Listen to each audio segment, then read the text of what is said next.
be lying in bed And for now, 2 weeks. at You're 65 better, kilograms, you're willing to from admit Battle here to Force, us, buddy. Atakeldi, So Esetov. now it's 2-1, right, for the team.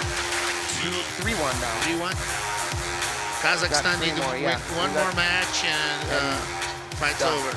But everybody has to fight Sure. just because they want to accumulate the points at the end in case there is a tie with teams. They want to break it down per match to see Yeah. who gets into the next Which round. team got more submissions? Which team got which more one victories? wins, which team got more points. Yes.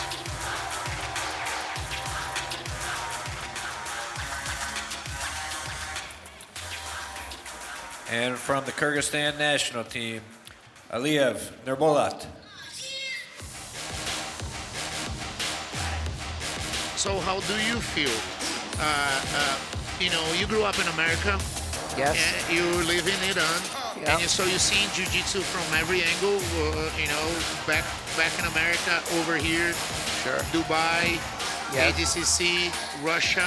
What is your opinion on the development of Jiu-Jitsu all over the world? Because Okay, every so- time I come here, impressed. Yeah, definitely. So I break it down like Round this. one. In terms of the U.S., I was a kid, so I wasn't too involved in the martial arts scene when I was living in the U.S. So really, I lighted the flame when I was in Iran. In terms of the development, the scope of development for my country, Iran, I would say that the potential is definitely there. The potential is fantastic. We have a culture of grappling. We have a culture of combat sports. It's just getting that potential to where it should be. That is very, that's a challenge in terms of. And if you have to rank between the countries that we seen in Turkey and here, would you place Kazakhstan in first place as the toughest team, the most prepared team? Would you match them up with Abu Dhabi's team or the Russians? What do you think on the development of Jiu-Jitsu and grappling? Yeah, Kazakhstan, I believe, their level is astronomically high. I believe they're very, very high. You gotta give credit to AIGA because they do so much to develop AIGA, grappling here. guys like Tolagan, Yes. guys like Oljas, I believe Arlan, who this stadium is named after, the arena, Arlan ABB Arena. Yeah. They're all doing a fantastic job. I remember those days when we were competing in the World Pro, Abu Dhabi World Pro, maybe 2014, 2015, and they had a presence there. But now it's not a presence. Now it's like, you know, they own like a chunk of the cake now when we're talking about jiu-jitsu for the Kazakhstanis. Personally, in my opinion, I hope nobody gets offended, but I put the Kazakhstan team higher than the Russians. Why I say that? That's saying a lot. Do you agree with me? Well, from what I see, you know, I also was impressed with the IBJJF tournament that I saw in Russia. Yeah. And they had some huge players, some Sure, good players. definitely some bad boys. But in terms of the skill set that the Kazakhstanis bring to the table in terms of jiu-jitsu, I rank them higher than the Russians. Yeah, competition is like forging them on fire. You know, they're competing a lot. A lot, yeah. And then I still think that the Russian style is still a little more wrestling-based. Even gi or no gi doesn't make a difference. It's still more wrestling-based. But we see there's a clear differentiation with the gi and no gi style of fighting for the Kazakhstanis.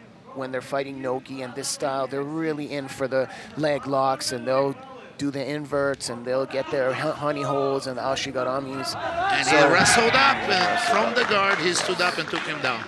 So that's That's why. beautiful. So I put Kazakhstan above Russia at this point, but still I believe Abu Dhabi. That they're doing something Special over there. ridiculous over there as well. Let's not name names. Let's say everybody is good. These guys, the Kazakhstanis, are fantastic. The Emiratis, the team, and what they're doing is also, it's unreal as well. Yeah, nobody can come to this part of the world and think that is going to be easy because it's not. Sure. And look at what Kyrgyzstan is doing today. Look how good they are. Yep. Look how fantastic they are. I remember in the AIGA tournament in Turkey, you were very impressed with Team Ukraine.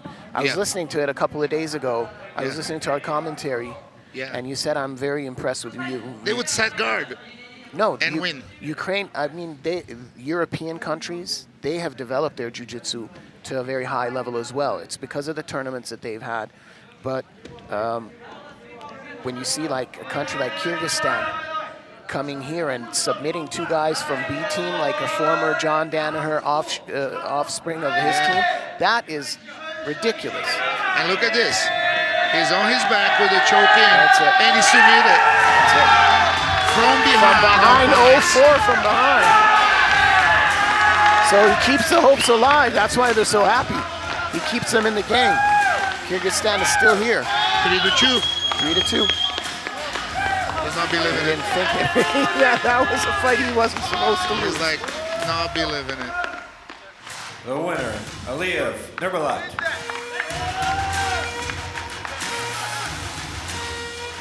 And his second submission today, right? He submitted a guy from the team. Was him?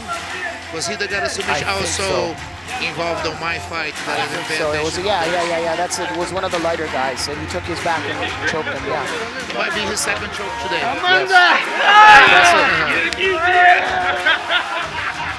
it. 1 day, 2 chokes. Not too bad. Not too bad of a report card, huh? And he was behind. He was losing. 0-4 behind. Look at this.